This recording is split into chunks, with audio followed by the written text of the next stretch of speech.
Welcome back, guys. This is Jay Bird And Lily Lavender, coming to you with bar shifts and bullshit, where we discuss tricks of the trade, and experiences. and maybe a little bit of history behind the craft. Today's topic is being a functioning alcoholic and a requirement to be a good bartender. Short answer is yes. Definitely yes.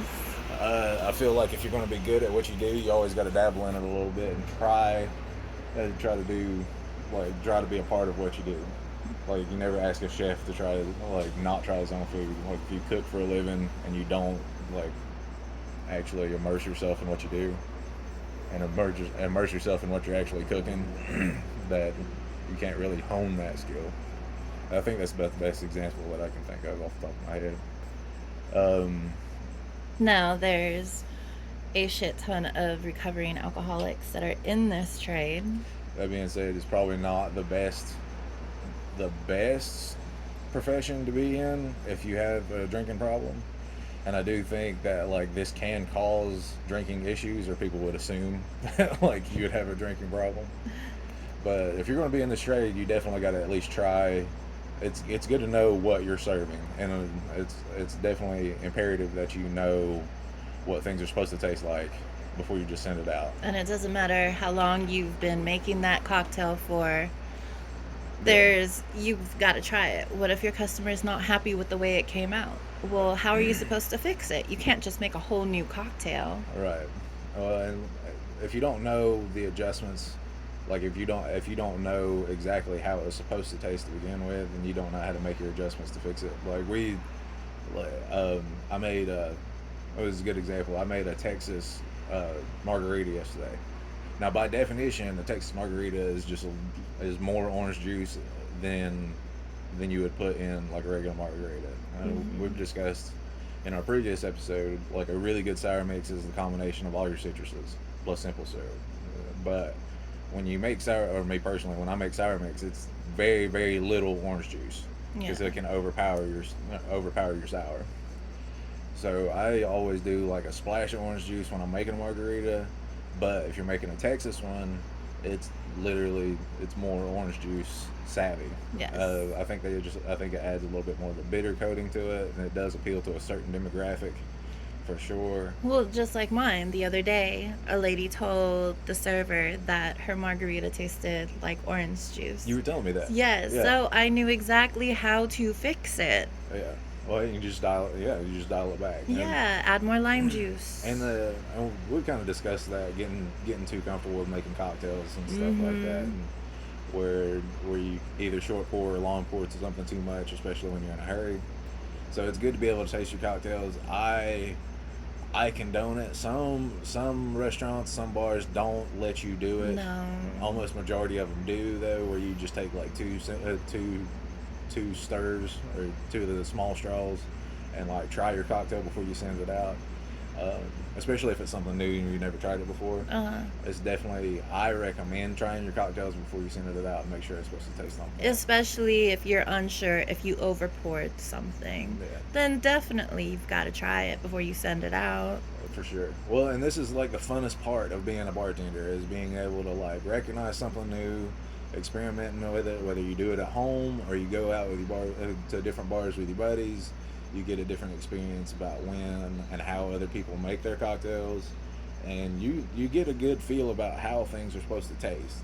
So if you kind of deprive yourself of that, you don't get a good feel for the craft. And you got to remember, there's more than 3,000 different cocktails out there. Yeah, there's a lot. And I think it's pretty awesome when you've got a new bartender and every time they go out, they always ask the bartender to make them something That that that they haven't made in a while, or something that's not commonly known. Like, that's great, because then that new bartender is learning things as they go out, as they drink, try Yeah. new cocktails. It's perfect. Well, and that's a new way to learn new cocktails and learn history, but behind different cocktails. A buddy of mine, we work in fine dining right now, and I had never seen anybody order a Negroni. But the bartender I was working with loves making them, yeah. And so he started pushing them. And like I said, that first one that he sold 30 right after Uh-huh. that. Never failed. And I'm a stickler for old fashions. I think it's got to be made a specific way for it to taste right. And I always try to taste my old fashions. Um, but it's an easy mess up. But it's such a simple cocktail to be messed up. Yeah. Like just as easy. It's kind of like lemon drops. We were discussing lemon drops, and Mm-hmm. it's very very easy to make it way too bitter or way too sweet. Oh, Like even there's Manhattans. Manhattans are really easy to mess up. yeah, really really easy cocktail, but really Uh-huh. really it's very tedious stuff. So if you don't get your measurements just right, you'll mess up that cocktail every time. So I do recommend that you understand if you can find a more experienced bartender. You're gonna have to you're gonna have to take pride out of the equation Oh yeah. and like look up some bartenders that actually do this or have got 30 years plus in the trade. I do not. I ain't gonna lie to you. I'm getting there.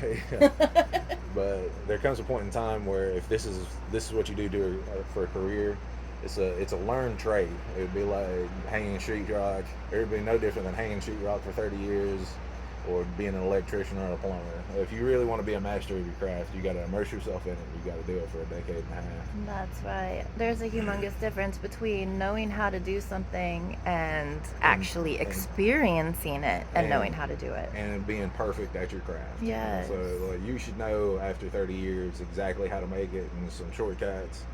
Um, I was teaching a person how to make like 2 margaritas in one shaker. I don't recommend it, but if you're under pressure and you need to send that stuff out really quickly, Oh, see, mine's really easy. I do a splash of orange juice in the glass instead of inside the shaker.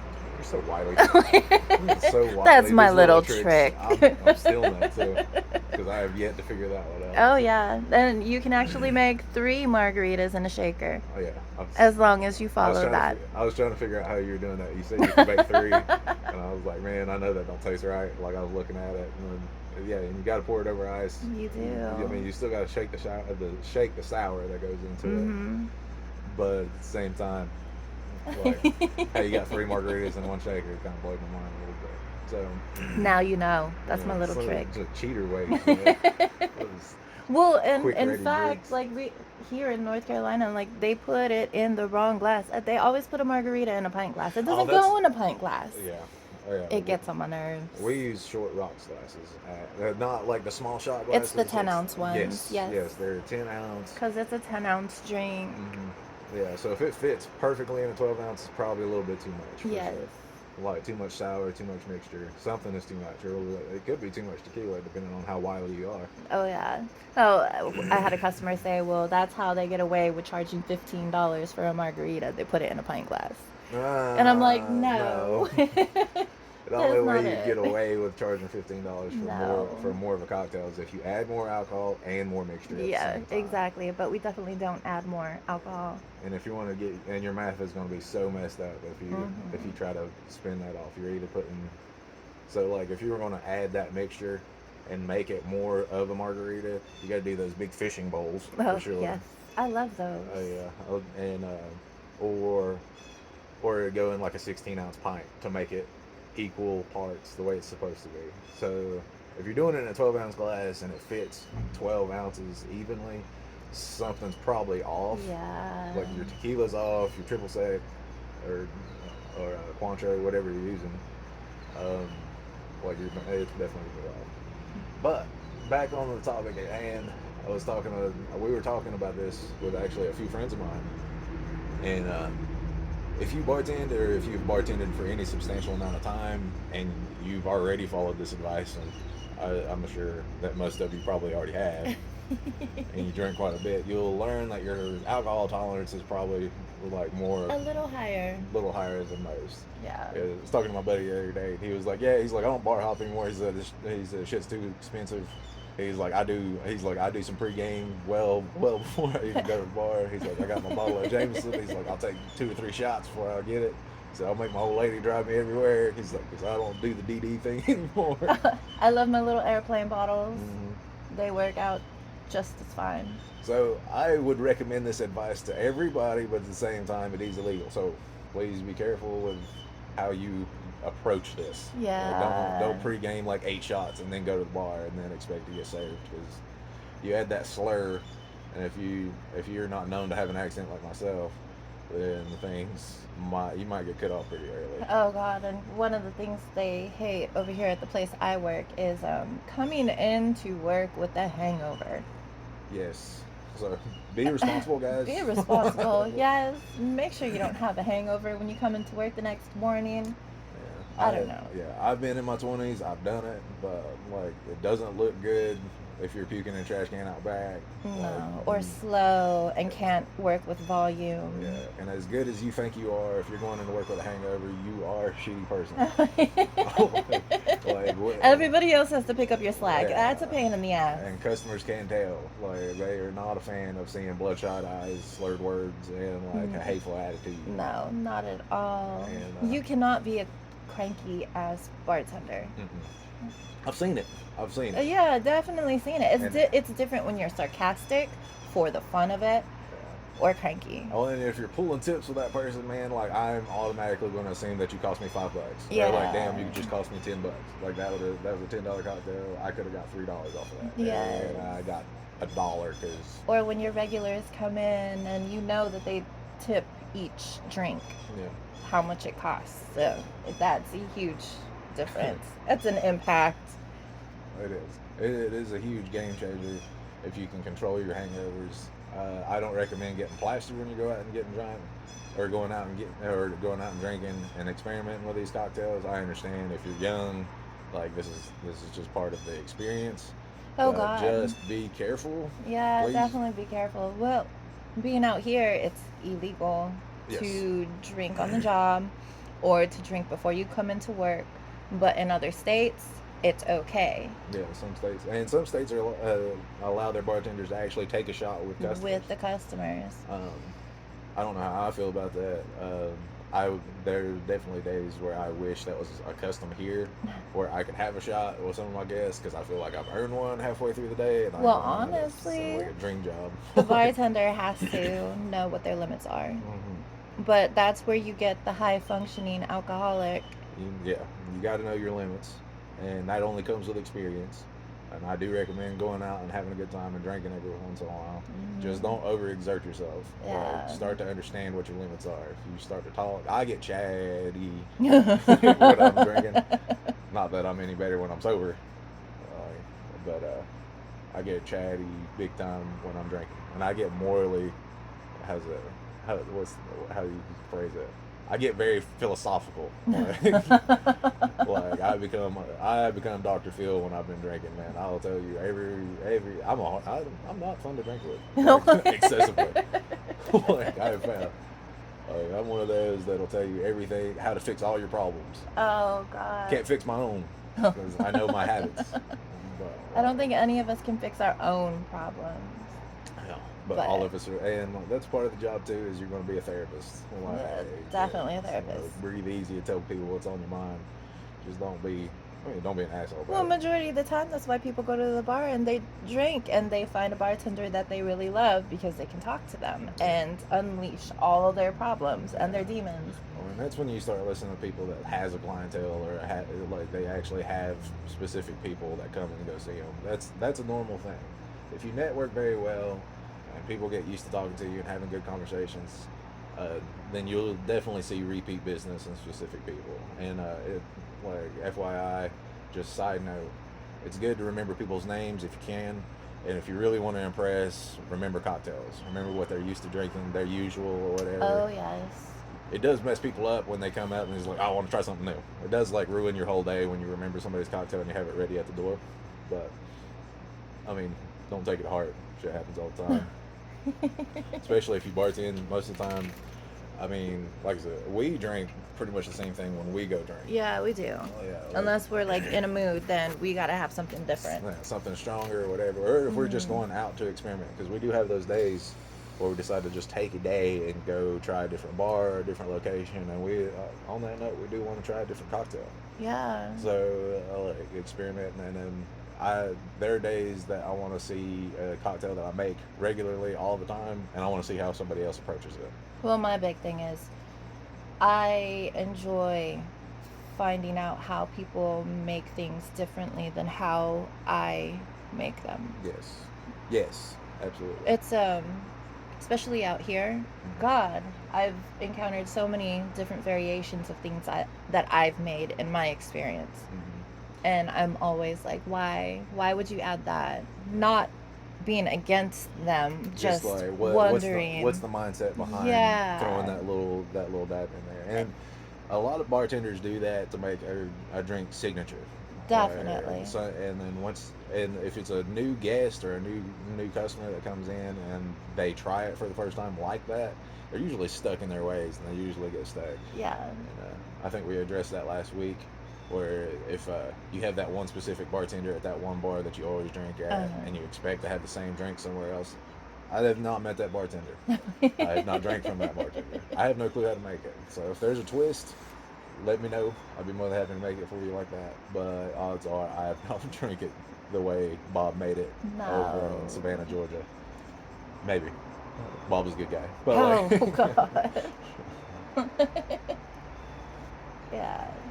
but yeah, so I do recommend going out there and experience. Keep in mind that different alcohols treat you differently. Uh, a lot of people think it's a myth. I feel like I'm living proof that tequila definitely treats me way different than whiskey does, and vodka treats me even more differently. You tend to disagree with me all the time on that. Yeah.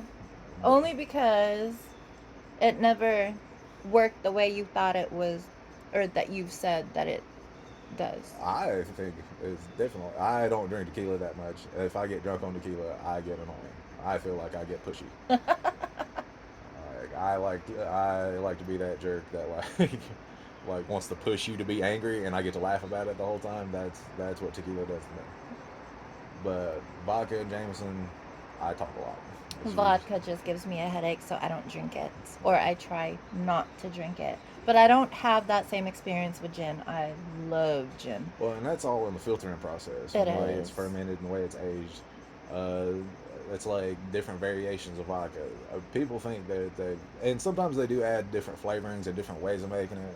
Obviously, you can have like a potato version of vodka. As to what's another way to make vodka? I know potatoes is like one of the bigger ones. I know some people use it like onions and Yeah, they something do. else to make vodka. I should know that, and it just kind of like escaped me what goes in the vodka right there. But filtering process does like equate to like different levels of your vodka. So if you're going for like Everclear, odds are it's not being filtered as much as Grey Goose. That's why you kind of get a more pure taste. I think that's the best way to describe it if you were to upscale from vodkas. And I do recommend experimenting with like different tastes of vodkas or Yeah, different tastes in tequilas because, like I said, all of them are made differently. they All of are. them are aged differently and filtered differently, or and how many times it was filtered. That's how you get a higher class of different liquors. For some people it will taste the same. To me, I definitely can taste the difference between like Belvedere and Grey Goose. Uh, I'm not a fan of vodkas that are higher filtered. Mm-mm. Uh, I think they make amazing martinis. The more bougier you get with vodka, but if you're getting like mixture and cocktails and stuff like that, I personally would stick with like Tito's, Absolute, or Smirnoff. Yeah. To me, it all tastes the same. Those are alcohols that are meant to be fun, meant to be mixed, and meant to be shaken. So it doesn't really matter that they've been filtered, Mm-hmm. 120 times. But this is experience that comes with drinking on not on the job, but drinking, drinking regularly. And Well, I mean, one of my coworkers told me that they've never had a cocktail made with gin. really, Uh-huh. And yet he's a bartender. And I'm like, okay, well then how do you expect to make a really good gimlet if you've never had one? see, and I love gimlets if it's made correctly. Correctly. That's another tedious drink that's made of like I said, it's only 3 ingredients, 4 ingredients, not 3 ingredients. I had to Three. think of it off the top of my head, but it's only got 3 ingredients. But if you mess up on the measurements, like it will Oh, not taste right. it won't. It's Not one bit. just like a lemon drop. It could either be too sour or too sweet if you Mm-hmm. go crazy with the mixture. It's But gotta be just right. But yeah, he's never had a gin cocktail. Well, and I'd never tried. Honestly, I'd never tried a gimlet until you had one at one of the Oh local bars, yeah. and it was amazing. Yes. Like I took one sip, and about half of it was gone. It is one of my favorites, and cucumber gimlets are my favorites. Cucumber gimlets, but it takes a special gin cocktail for me to be excited about it.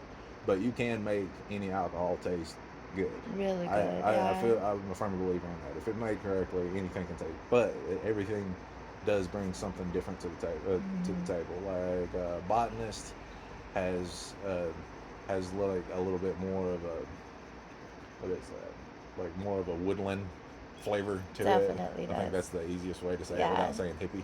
But And like, it's not exactly pine needles or anything like that. Hendrix It's tastes like pine needles to me. Hendrix definitely tastes like pine needles. Sapphire Bombay does not to Mm-mm.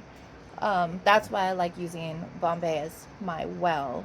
Yeah, so I like using Bombay and Beefeaters for like martinis. It's not as bougie as like it's not as much of a bougie gin. Like I think the rules kind of changed It between does. vodka and gin. It does. Like if you got something with like flavor, like Hendrix has got a pine flavor a little bit.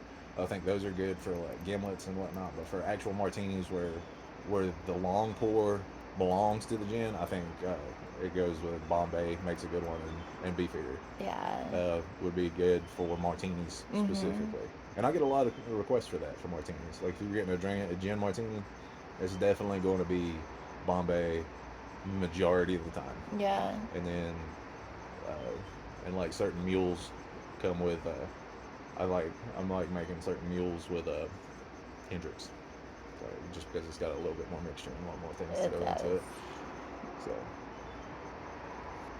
Ooh. FYI, if you see cocktails online, granted, depending on where you go and depending on how experimental they are, um, they may not know how to make it.